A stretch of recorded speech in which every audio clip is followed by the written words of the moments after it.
नमस्कार दोस्तों, हमारे YouTube चैनल में आपका बहुत बहुत स्वागत है। दोस्तों, आज बात करेंगे कमज़ोर हड्डियों को बनाए एकदम मजबूत। तो दोस्तों, मैं कुछ ऐसे 5 टिप्स बताऊंगा आपको कि आप अपने हड्डियों को किस तरह मजबूत बना सकते हैं। दोस्तों, आज के लोग अपने हड्डियों पे, अपने बोन्स पे ध्यान नहीं देते हैं। तो इसका ध्यान देना बहुत ही आवश्यक है, क्योंकि जैसे जैसे हमारी उम्र बढ़ती है, उम्र जैसे 30 या 40 साल की या ज़्यादा से ज़्यादा 50 साल के ऊपर जब हम जाते हैं तो हमारी हड्डियों में दर्द चालू हो जाता है। तो उसकी खास वजह है कि क्यों ये दर्द चालू होता है, ये किसी को ध्यान उस पर जाता नहीं। लेकिन दोस्तों, इसका ध्यान हमें देना आवश्यक है। जब हम स्टार्टिंग में या शुरुआत में हम उससे ध्यान नहीं देते हैं तो आगे जाके हमारी कमजोरियाँ बन जाती है और इसमें ज़्यादा बुढ़ापा नज़र आने लगता है। तो दोस्तों, ये हमारी हड्डियों को, हमारे बोन्स को स्वस्थ रखने के लिए हमें इस तरीके से जीना है, इस तरीके से खान पीन करना है कि वो आगे जाके हमें तकलीफ ना हो। तो मैं कुछ आपको 5 टिप्स बताऊंगा कि आप अपने हड्डियों को किस तरह मजबूत रख सकते हैं। तो दोस्तों, पहला, हड्डियों को मजबूत बनाने का सबसे आसान तरीका है कि पोषक और संतुलित भोजन का सेवन करें। ऐसा भोजन करें जो कैल्शियम और विटामिन डी से भरपूर हो। जैसे कि आप समझ लो, हरे पत्तेदार सब्जियां खाओ, डेयरी प्रोडक्ट्स लो। डेयरी प्रोडक्ट्स में जैसे दूध हुआ, पनीर हुआ, दही हुआ, ऐसा साबुत अनाज लो। वहीं प्रोसेस फूड, नमक, सोडा और जैसे कैफीन का सेवन आपको कम से कम मात्रा में करना है। जहाँ तक बोलूँ तो उसे करना नहीं है, छोड़ ही देना है। दोस्तों, दूसरी बात करूँ तो विटामिन सी युक्त चीज़ें का सेवन अधिक से अधिक करना है। इस क्यों करना है मैं बता दूं कि ये हड्डियों को निर्माण करने वाली कोशिकाएं जो होती है उसको उत्पादन करने में बहुत ही सारा मदद करता है। यह बोन लॉस को कम करने में, बोन डेंसिटी को भी बढ़ाने में सहायक है। दोस्तों, विटामिन सी होने से क्या होता है, हमारे बोन्स मजबूत होते हैं, हमारे हड्डियां मजबूत होती है।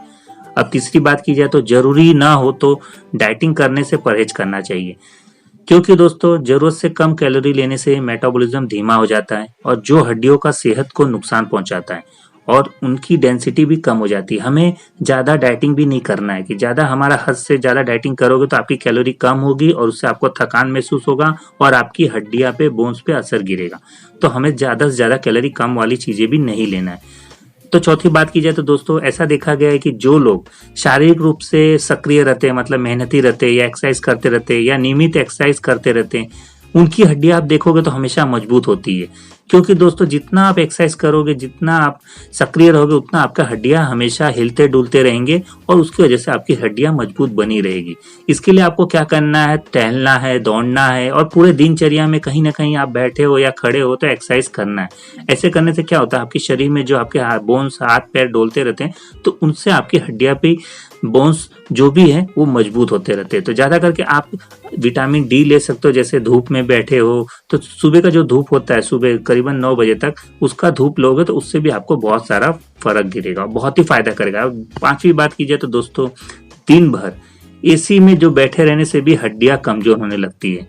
तो आपको दोस्तों ये परहेज करना है, क्योंकि शरीर में जो विटामिन डी नहीं मिल पाता है, इसलिए आपको रोजाना कुछ देर आपको धूप में बैठना है। इसके अलावा विटामिन डी प्राप्त करने के लिए आपको क्या लेना है, जैसे कि मछली ले लो, अंडे का सेवन करो, दूध करो, सोया मिल्क करो, टोफू करो, बादाम, अंकुरित अनाज आदि का भी सेवन कर सकते हैं। तो ऐसे आप विटामिन डी का सेवन आपको डायरेक्टली मिल सकता है। जहां तक की बात की जाए तो धूप में अवश्य धूप लेना है, हर रोज कम से कम आधा घंटा धूप आपको लेना है। दोस्तों, अब छठी बात की जाए तो हड्डियों को मजबूत बनाने के लिए प्रोटीन का भी पर्याप्त मात्रा में सेवन करना जरूरी होता है, क्योंकि दोस्तों हड्डियों में 50% प्रोटीन से बनी होती है और प्रोटीन का कम मात्रा में अगर आप सेवन करते हैं तो आपको कैल्शियम का अवशोषण प्रभावी कम हो जाता है, जिससे आपकी हड्डियां के निर्माण में प्रभावित होता है और आपकी हड्डियां कमजोर होती है। तो ये दोस्तों मैंने कुछ 5 टिप्स बताएं, आप इसे अपनाकर अपनी हड्डियों को मजबूत बना सकते हैं। तो दोस्तों, इसी तरह बने रहिए, फिर कोई नई टॉपिक लेके आऊंगा, फिर नए टॉपिक पे मिलूंगा। अगर वीडियो अच्छी लगी जाए, छोटी सी जानकारी आपको अच्छी लगती है तो इसे शेयर कीजिए और मेरे वीडियो चैनल पे मेरे वीडियो को लाइक कीजिए और मेरे चैनल को सब्सक्राइब कीजिए। धन्यवाद।